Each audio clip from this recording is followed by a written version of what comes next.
Inggit Garnasih terlahir dari pasangan Arjipan dan Amsi. Beliau diberi nama Garnasih pada tanggal 17 Februari 1888 di Desa Kamasan, Banjaran, Kabupaten Bandung. Karena kecantikannya, banyak pemuda yang menaruh hati kepadanya. Kata mereka, jika mendapat senyuman dari Garnasih seakan seperti mendapat uang 1 ringgit. Maka lama-kelamaan panggilan si ringgit pun menyemat pada si diri Garnasih. Agar lebih manis kedengarannya, maka namanya berubah menjadi Inggit Garnasih. Pada umur 12 tahun, beliau dijodohkan dengan seorang pegawai di Keresidenan Priangan bernama Nata Atmaja. Inggit bersedia menikah Nata karena ia mendengar desa-desu bahwa kekasihnya akan dijodohkan dengan wanita lain pilihan orang tuanya. Pernikahan tersebut pun berlangsung tanpa ikatan cinta antara keduanya. Tak lama kemudian pernikahan itu pupus di tengah jalan. Pada 1921, Hos Djokroaminoto mengirimkan surat kepada H. Sonoesi bahwa menantunya akan bersekolah di Bandung. Ia akan bersekolah di Teknik Hogeschool THS di daerah Dago, Bandung. H. Sanosi dan istrinya Inggit Garnasih diminta untuk mencarikan rumah kos sementara bagi menantu Pak Djokro. Pada hari yang telah ditentukan, maka datanglah pemuda yang akan menjadi staden itu.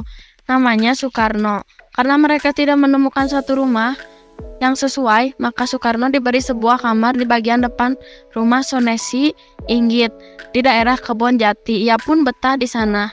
Setelah Soekarno menikah dengan Inggit Garnasih, Inggitlah yang berjuang membiayai sekolah suaminya itu hingga selesai menjadi seorang sarjana teknik. Walaupun setelah lulus Soekarno mampu bekerja sebagai seorang arsitek, namun cita-citanya untuk memerdekakan rakyat Indonesia jauh lebih menggebu-gebu.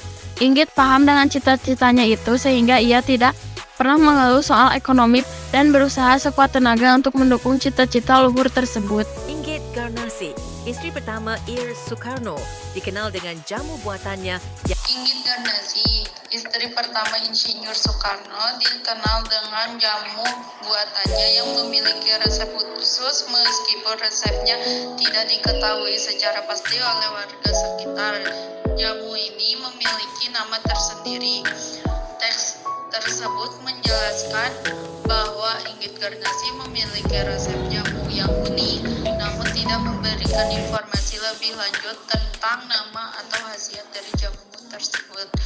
Teks ini juga menyebutkan bahwa jamu merupakan minuman tradisional Indonesia yang dibuat dari rempah-rempah dan memiliki khasiat untuk menjaga kesehatan.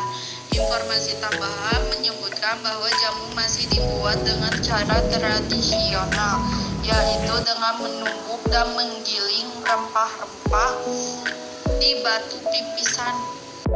Pada tahun 1950, Bung Hatta dan kawan-kawan Soekarno memprakarsai pembangunan sebuah rumah untuk Inggit Garnasih. Mereka membeli dan membangun sebuah rumah di atas tanah, tempat di mana dulu terdapat rumah tempat tinggal Inggit dan Soekarno di Jalan Ciatul nomor 8. Di rumah inilah akhirnya Inggit Garnasih menghabiskan sisa umurnya, sambil berjualan jamu, bedak, kutang, dan tembakau. Inggit juga sering kedatangan tamu yang hendak meminta nasihat, membeli jamu atau bedak, atau yang ingin minta pertolongan berobat kepadanya. Inggit pun sering kedatangan istri-istri Soekarno yang sawan dan minta nasihat mengenai kehidupan bersama Soekarno. Inggit juga menerima pertemuan terakhir dari mantan suaminya, Soekarno pada tahun 1960-an. Inggit hanya menyampaikan, "Kus, baju teh menis hae kahade kus, ieu baju teh ti rakyat, ulah mopohokeun saha anu merena." Tahun 1970. Inggit harus merelakan mantan suaminya itu pergi mendahului. Dalam tangisnya, Inggit hanya bisa berkata, "Kus, ning engkus teh miheulaan Inggit didoakeun atas prakarsa Ali Sadikin dan istri."